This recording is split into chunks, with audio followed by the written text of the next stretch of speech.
Okay, hello everyone. This is going to be the first slide presentation of the class, and it's called Controlling Nervousness. This presentation is based on a chapter from Leon Fletcher's book, How to Design and Deliver Speeches on Understanding Nervousness. It's been adapted for this class, and it should take about 12 minutes. So let's get started. Controlling Nervousness. We start with a quote: "Courage is resistance to fear, mastery of fear, not absence of fear." Mark Twain. What is nervousness? Communication apprehension, speech reticence, speech anxiety, performance anxiety. All can be named nervousness. Do you know what makes me nervous? Students who say they aren't nervous. Nearly everyone is nervous. According to one biographer, talk show host Oprah Winfrey was so agitated and nervous before her first national television appearance that she slipped into the bathroom to pray that everything would go well.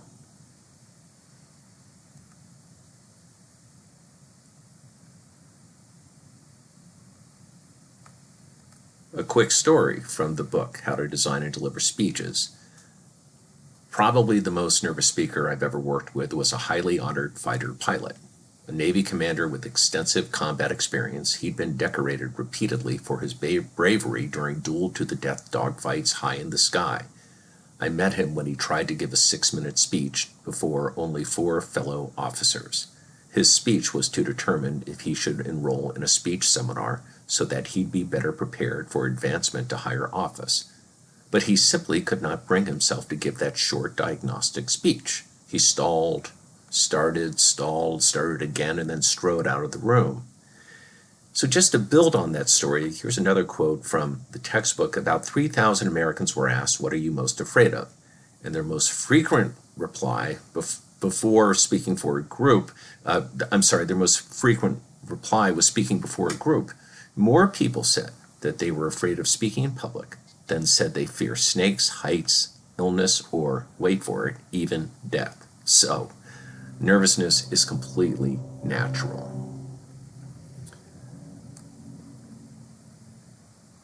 So what can happen if you're not nervous? Well, here's a story I always tell, the story of the chocolate banana milkshake demonstration speech. I used to ask my classes, when we met in class, how many of you are nervous about speaking? And most of the class would raise their hands, but there'd always be one or two that didn't. And in this one class, there was this one particular guy who did not raise his hand. So I said to him, "Why aren't you nervous?" And he said, "Well, I'm a community activist, and I appear before groups all the time.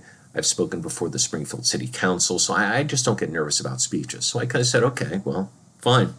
So the first speech was a demonstration speech. You all are going to be giving a demonstration speech, and he decided to demonstrate how to make a chocolate banana milkshake.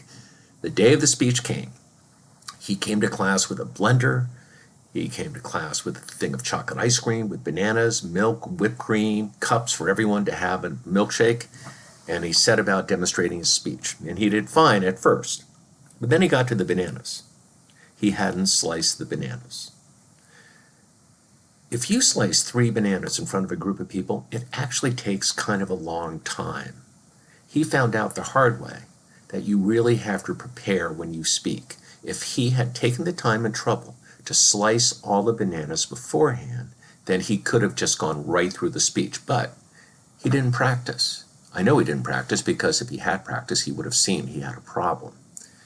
The point is that if you're nervous, then that means you have energy. It means you care. That's what nervousness means. It means you care. It means that that's a good start. That's what I always tell all my students. If you tell me you're nervous, then I say good. Experience reduces nervousness. Think of this class as a laboratory. You're not expected to make amazing speeches all the time. I'm not expecting you to stand up there and be Barack Obama or Martin Luther King. Rather, you are going to learn the process of oral communication, how to convey something to a specific audience that will achieve a goal for you that you have set for yourself. The catchphrase for this course is progress, not perfection. You will be graded on your progress, your own progress. So what if you lose your place? What if you sneeze right at the start of the speech? Forget a step in your demonstration speech? Well, all this stuff happens. This is a lab. You're supposed to make mistakes. You're not supposed to be nervous. So you just keep going. According to communications professor and author Leon Fletcher, look onto yourself as a poor speaker and an ineffective speaker, and you'll greatly increase your chances of being less effective than you can be. You need to visualize yourself succeeding. On the other hand, visualize yourself as a successful speaker, and you'll raise your speaking effectiveness considerably. There's significant logic and evidence to support that.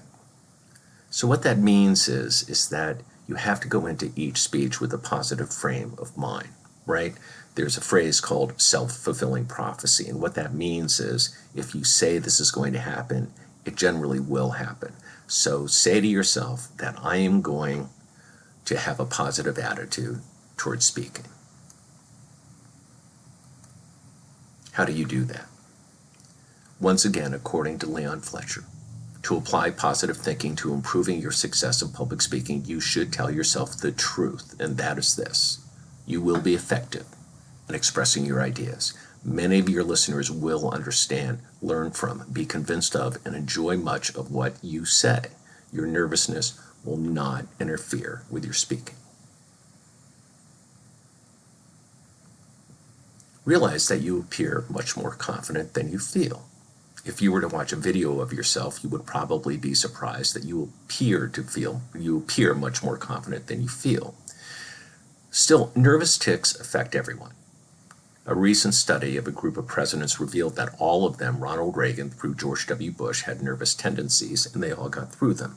Remember that this class is a place to learn from. If you have a nervous tic, I'll tell you about it. We all have friends that do that. How many of you have friends that say like every other word? How many of you have friends that say repeatedly?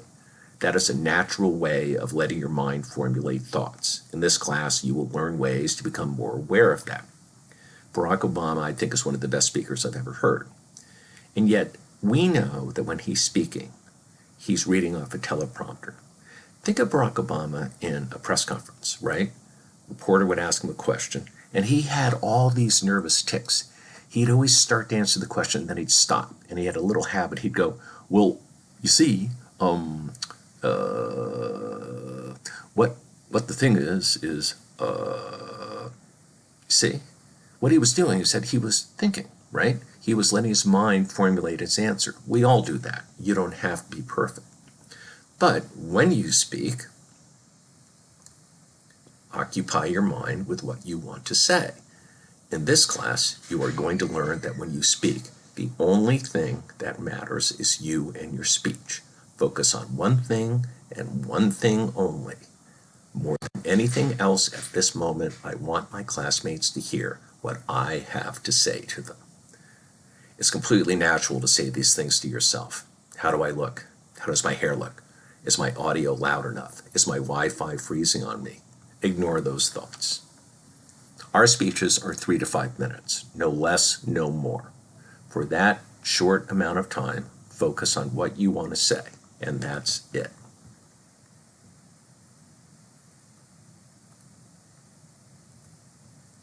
Understand that nervousness can be controlled. Once again, from Leon Fletcher, you have two options. You can convince yourself that you can't control your nervousness, or you can persuade yourself that you are indeed the master of your own feelings. Dr. Jeff Sorg, who specializes in anxiety, looks at it this way. If you make a negative statement to yourself often enough, you can come to believe it. I'm going to embarrass myself or fall or hiccup, vomit. The fact is, even if these things do happen, they needn't be catastrophic. So what if you stumble? You won't die from hiccups, and even vomiting isn't bad. It's a release. You can conquer all of these miseries. For performers, And non-performers, the show can go on. So what does that mean? Well, right now you are getting a mixed message here. On one hand, you are being told to give in to your nervousness. On the other hand, you are being told that you can control your nervousness. But the bottom line is this: nervousness is not a bad thing. The actor Carol O'Connor once said, "A professional actor has that kind of tension. The amateur is thrown by it, but the professional needs it." I want all of you to redefine what nervousness actually is. It's a transference of energy. So remember what I said earlier. Students who are not nervous make me nervous. Nervousness will get you to hand in your outlines for me to correct. Nervousness will get you to practice your speeches several times. Nervousness will get you through the class successfully. It's not being nervous, it's having a will to do well. So as I end this, I just want to say, as we move forward, I will always be reminding you, nothing eliminates nervousness more than preparation. Knowledge is power. Preparation is key. If you feel you have a good outline and you have practiced it enough so that you feel confident in what you are going to say, I guarantee that you will be just fine. It's when you don't prepare that nervousness creeps in, because there's a sense of the unknown, and that's completely natural. So what I want you to do is to promise yourself that you will prepare, and when it comes time to speak, you'll be great.